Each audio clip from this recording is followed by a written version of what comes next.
What up? It's Jimmy from odds.com. We just broke down every single game on the NFL card starring Rob Bebenek, special guest, the Whale Capper. If you want to watch the whole video, it is exclusively on odds.com. Just hit the link on the bottom of the screen. It will take you right there. Let's move on to the Monday Nighter Rams Buccaneers. This is going to be a very fun one. Rams 6-3, 2-3 on the road at the Bucs, 7-3, 3-1 at home, 74 Fahrenheit, clear 7 miles per hour.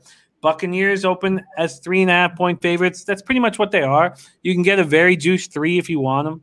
Those are opening lines from Bet365. The license, we only talk about the licensed books here. The total opened up at 49. It's gone down to 47.5. The leading indicator offshore books have moved it to 47. Rams coming off a 23-16 win at home over the Seahawks. Rams defense held the league's highest scoring offense to 3 points after halftime. And after halftime is an important point. I mean, we talk about the Dolphins leading the league in first half, point differential. These Rams on the second half, oh shit, we lost the Whale Capper. He'll probably, hopefully, come back. The Rams defense after halftime has been unbelievable. Unbelievable. They've allowed 2 touchdowns this year in the second half, none since week 3. They've allowed 29 points in the second half all season long. Whale Capper back in action here. Sorry about that. No worries, all good. We're talking about the dominance of the Rams' second half defense. Let's go to the Rams game against the highest scoring offense in the league. They sacked Wilson 6 times, 3 by Leonard Floyd. They had 3 takeaways in LA territory. They intercepted Wilson twice, and Floyd recovered a fumble. Darius Williams has had 2 interceptions. He looks so good across from Jalen Ramsey. Goff, 27-37 for 302 yards, 0 touchdowns, 0 interceptions. Josh Reynolds was his number 1 target, catching 8 passes for 94 yards. They used all 3 of their running backs equally. So Akers, Brown, Henderson combined for 23 carries for 99 yards. And then that's all glorious.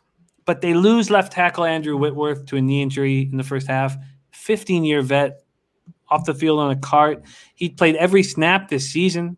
99% of last season's snaps. He hasn't missed a game due to injury since 2013. He damaged the medial and posterior collateral ligaments in his knee. He avoided damage with his ACL, so he's not done for the year. 6 to 8 weeks. Could come back for potential playoff games. Taylor Rapp, safety, injured his knee in the first half, didn't return. He has a grade 2 sprain of his MCL. He's out at least 3 to 4 weeks. Their kicker, Kai Forbath, injured his ankle in the third quarter. All 3 were put on injured reserve. They're trying to figure out who's going to be kicking for them. And Brian Allen, their center, is questionable this week. Let's start with the Rams. They shut down a very potent Seahawks offense. Their defense looks very strong.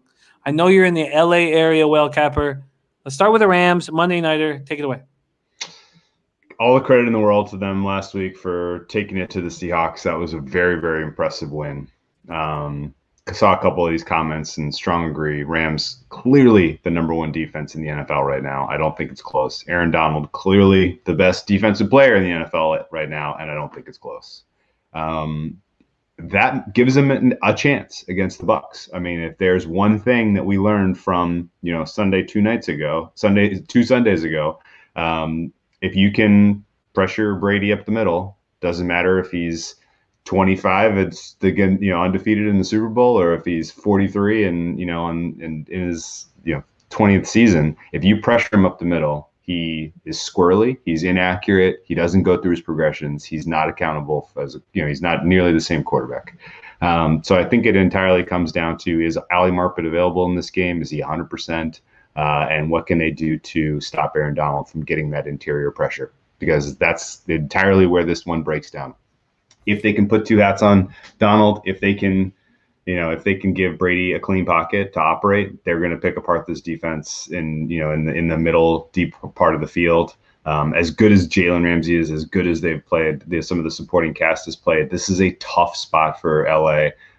This is, I think, the 7th time that they've had to fly across the country and play on the East Coast this year. There's a lot of travel. That's a lot of wear and tear on this team.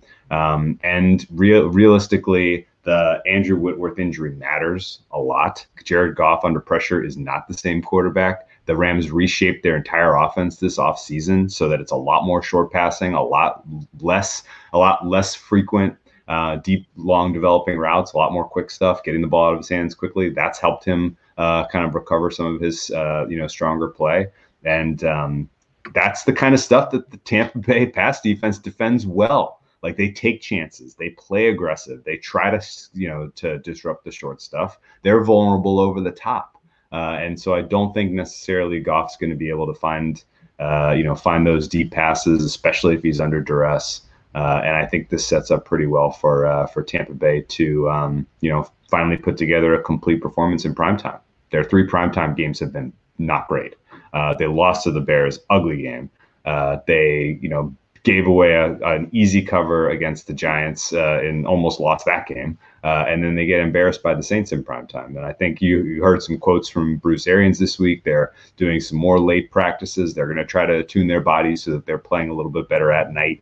If I'm taking a side in this one, I'm taking Tampa Bay, but I'm going to wait it out and see if I can't get a 3. Interesting breakdown. And the Bucs are such a healthy group. It's just Ali Marpet that we're wondering about, and I looked in to get more information on him. He's still questionable. Bebsie, take it away. What do you think of Whale Capper on these Bucs? Well, I kind of have an opposing opinion on this one in that, look, last week I was so heavy on the Rams and didn't pull the trigger and mad at myself for it because it basically said exactly what happened was exactly what I was saying would happen. I mean, Goff plays well against a shitty defenses, which we all know Seattle has exactly that. Now the Bucs have a much better defense, which I think will hamper Goff. And like Whale said, traveling across the country again, this is their last bad travel spot for them. I brought up the stat they traveled 20,000 miles in the first 8 weeks of the season, which is insane. The reason I'm not fully on the Rams in this one is because if you look at the rest of their schedule, this game is one of the spots that they can afford to lose because now they're in the driver's seat a little bit in that conference or in that division because they play the Niners again, they play Seattle again, and they play Arizona again. And if they win those games, that division is theirs. And they're at home a lot more in the second half of this season. So I just think this is a really tough spot for the Rams. But I do believe that they are a better football team. I think Aaron Donald is going to get up in Tom Brady's face. And then it's not just him. Like, they're getting pressure from other spots in that defense. And a lot of it has to do with you have to focus so much on Aaron Donald. And then the other reason is that injury to Whitworth is huge. It's massive. Not only is he a fantastic player, but he really is the leader of that offensive line. So if he was healthy and playing, I think I would be bullish on the Rams. I'm still leaning towards them to take this game. I just think they're a better football team, and they're really getting it together on both sides of the ball. But again, Goff against a difficult defense, he plays awful. So if they can't get the run game going and they can't, get some easy passes for Goff to get him rolling in this game, they're going to struggle. But free play, I'm taking the Rams all day. Very interesting. Buccaneers bounced back from that very embarrassing 38-3 loss by smashing the Panthers in the mouth, 46-23. By the way, Whale, to show how bad I'm kind of running right now, I had the Buccaneers first quarter, first half, and team total over. So I went 1-2 in a 46-23 victory. Brady was 28-39. No. Brady was 28 of 39 for 341 yards, 3 TDs, 0 interceptions. Godwin, Evans, and Brown. And I was saying last week how these guys were going to step up. And it's interesting, Wales' ideology about this showcase opportunity for them once again, because the game against the Panthers was certainly not a showcase spot. It was, I mean, there were only 5 games on that Sunday morning, but it wasn't a showcase spot. Godwin 6-92, Evan 6-77, Antonio Brown 7-69. It's pretty easy to expect the 3 of them to start gelling. Gronk 2 for 51. Ronald Jones runs 23 times for 192 yards, 98-yard TD run.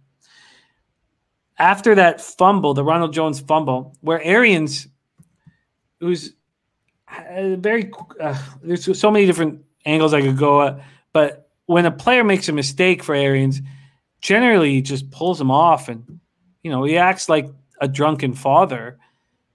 And this time he stuck with Ronald Jones and was rewarded. They scored on 9 straight possessions. They put up 544 yards of offense. They outgained the Panthers 322-35 in the second half, outscored them 29-6 in the second half, and they're a healthy squad. So very interesting to hear Whale Capper on the Bucks. Bebsie close to moving on the Rams. And this total has dropped from 49 to 47. Whale Capper, touch on the total for us. Do you agree with this market move towards the under?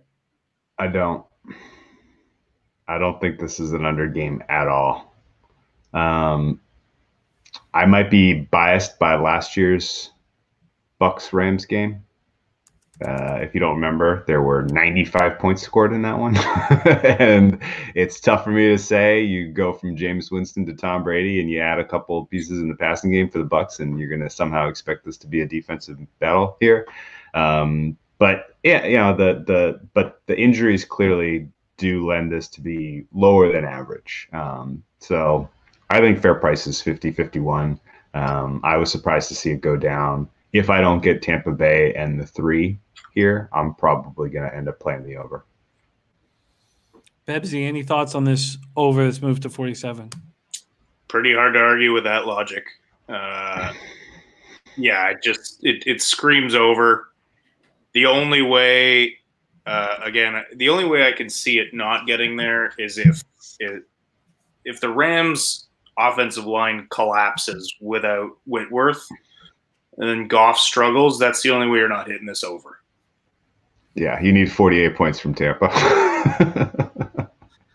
And hey, 2 weeks ago I had the over in that Tampa Saints game, and if you would have told me the Saints are going to put 38 and they won't get to 51, I'd probably be a moron. But turns out that's a great point. Yeah, turns out I took that one on the chin.